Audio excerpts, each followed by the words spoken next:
नमस्कार दोस्तों। तो आज की वीडियो में मैं यहाँ पे इलाहाबाद विश्वविद्यालय से संबंधित कुछ महत्वपूर्ण इन्फॉर्मेशन को देखने का प्रयास करेंगे। ठीक है।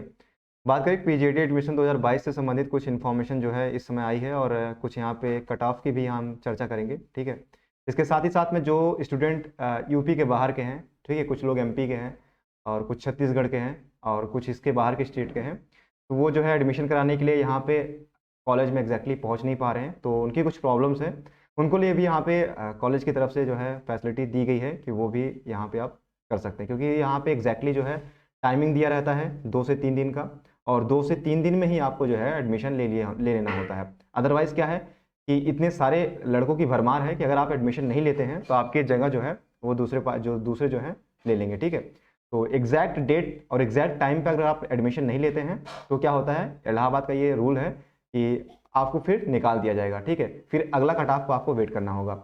अगले कट ऑफ में क्या होता है कि अगले कट ऑफ में चांसेस होते भी हैं कि आपका हो जाए और सही सब्जेक्ट आपका मिल जाए, और ये भी चांसेस होते हैं कि एडमिशन तो हो जाएगा लेकिन आपको जो कॉलेज जो सब्जेक्ट हैं वो चॉइसिंग नहीं मिल पाती है। ठीक है। तो इसका भी प्रॉब्लम्स यहाँ पे होता है। इसके साथ ही मैं बात करूँ, कुछ लोगों को कन्फ्यूज़न है हॉस्टल को लेकर के, तो हॉस्टल की चर्चा मैं बात अभी करूँगा। अभी काफ़ी सारी चीज़ें मैं डिस्कशन करने की कोशिश करूँगा। हॉस्टल जो है वो आपको एडमिशन होने के बाद मिलेगा। ठीक है। और इस समय जो है फीस वृद्धि के जो है इसमें मेनली चल रहा है कि फीस वृद्धि जो है 400% बढ़ा दी गई है। उसके लिए अभी एक बहुत ही दुखद घटना हुई है कि इलाहाबाद में जो है ताराचंद का एक हॉस्टल का एक लड़का जो है वो उन्होंने आत्महत्या कर ली है। रीज़न अभी पुलिस ने बताया है कि बेसिकली जो डिप्रेस था, अभी रीज़न यही बताया जा रहा है, लेकिन मुझे जहाँ तक लगता है क्योंकि रीज़न कुछ और होगा, जब तक कुछ आता नहीं है तो इसके बारे में जो है कहना कुछ भी गलत होगा। दूसरी बात है कि ये बात बिल्कुल जो है सरासर गलत है कि एक साथ में जो है 400% वृद्धि कर दी जाती है यूनिवर्सिटी की तरफ से, और छात्रों को जो है इससे पहले कुछ समझाया भी नहीं जाता, या फिर कोई आप यहाँ पे सबसे पहले कि आपको ये करना चाहिए कि कोई भी इंस्ट्रक्शंस निकाल देना चाहिए या फिर कोई भी ऐसा डाटा निकाल देना चाहिए पेपर के माध्यम से। अचानक जो है इलाहाबाद की काउंसलर जो है इस समय कई ऐसे दनादन जो है रिजल्ट जो है या फिर कहीं भी कहा जाए कि निर्णय लेती है जो कि छात्रों के अनुकूल होता है। ठीक है। अनुकूल नहीं होता है। तो इन चीज़ों का ध्यान रखना चाहिए। हालांकि मैं रिकमेंडेशन ये दूंगा कि ऐसे, क्योंकि मैं समझ सकता हूँ कि 400% वृद्धि एक नॉर्मल स्टूडेंट के लिए पढ़ना बहुत ज़्यादा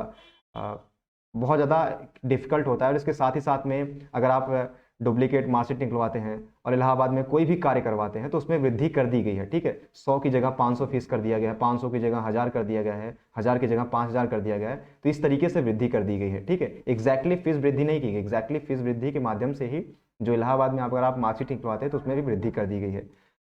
मैं बात करूं कि इसके देखिए काफ़ी सारे जो है, जैसे कि एमएससी का निकल गया है। ठीक है। एमएससी मैथमेटिक्स का कट ऑफ निकला है जो कि ऑल कैटेगरी के लिए 152 गया है, एसटी के लिए ऑल कैटेगरी ऑल सभी को बुला लिया गया है। ठीक है। और 27 सितंबर को यहाँ पे टाइमिंग दी गई है 9 बजे से 11 बजे तक के बीच में। अब जिनका इतना नंबर है वो जाकर एडमिशन ले लीजिएगा। ठीक है।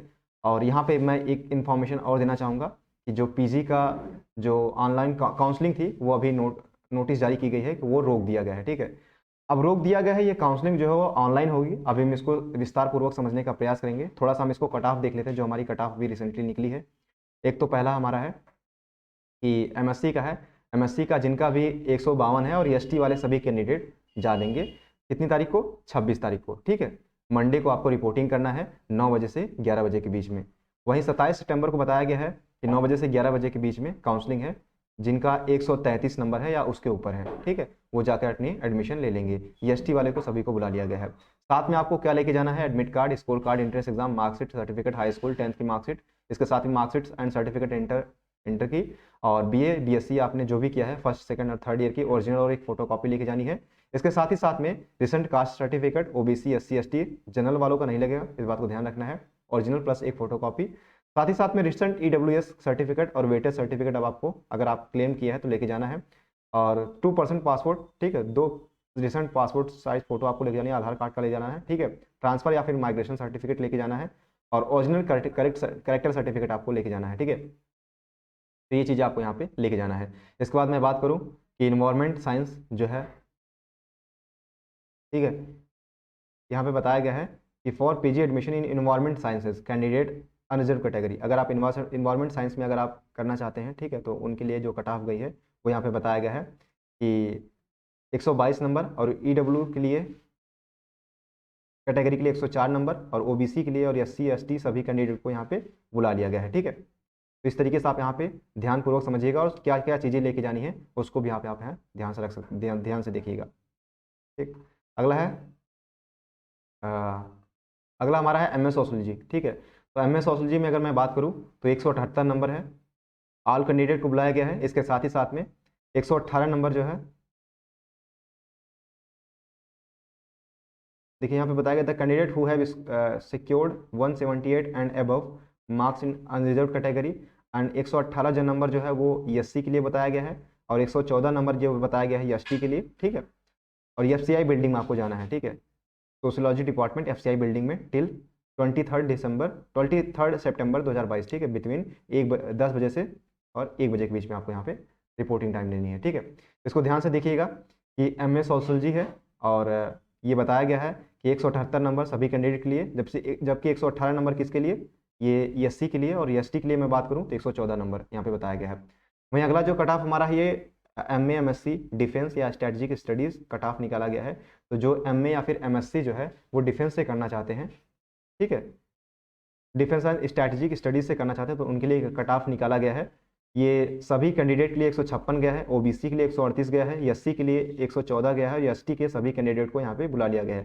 साथ ही साथ में आपको देख लेना है कि क्या चीज़ें आपको लेके जानी है, क्या चीज़ें आपको छोड़ के जाना है। ठीक है, इसके साथ ही मैं बात करूँ एमएससी केमिस्ट्री की मैं बात करूँ तो एमएससी केमिस्ट्री के लिए जो है सभी कैंडिडेट जो कि 178 नंबर पाए हैं वो जा सकते हैं। इसके साथ ही साथ में जो एसटी कैंडिडेट हैं उनके लिए जो है कट ऑफ निकाला गया है वो 64 है। ठीक है, इसके बाद यहाँ पे रिपोर्टिंग टाइम बताया गया है आपको कि 23/9/2022 को जाना है। आपको कितने बजे के बीच में आपको जाना है, 11 बजे से जाना है। ठीक है, आपको 11 बजे वहाँ पे पहुँच जाना है, और यहाँ पे एग्जैक्टली जो है एंडिंग टाइम नहीं दिया गया है, तो आप 11 बजे के बाद कभी भी जा सकते हैं। ठीक है, इस तरीके से आप यहाँ पे देख सकते हैं ध्यान से। एक बार आप एक बार खुद भी चेक कर लीजिएगा इलाहाबाद के ऑफिशियल साइट पे। इसके बाद मैं बात करूँ कि एमए कट ऑफ निकाला गया है। ठीक है, MA counselling schedule for kindly circulated local newspaper on the website. तो अगर department of education, senate hall campus, university of Allahabad Prayagraj में आपको जाना है। अनरिजर्व कैटेगरी के लिए निकाला गया है 140, ओबीसी 130, एससी के लिए 120, एसटी के लिए ऑल ऑफ 8 कैंडिडेट, और वहीं ईडब्ल्यूएस कैंडिडेट के लिए 124 यहाँ पे कट ऑफ गया है। ठीक है, तो मैं बात करूँ इसके साथ ही में कुछ इन्फॉर्मेशन को जो है यहाँ पे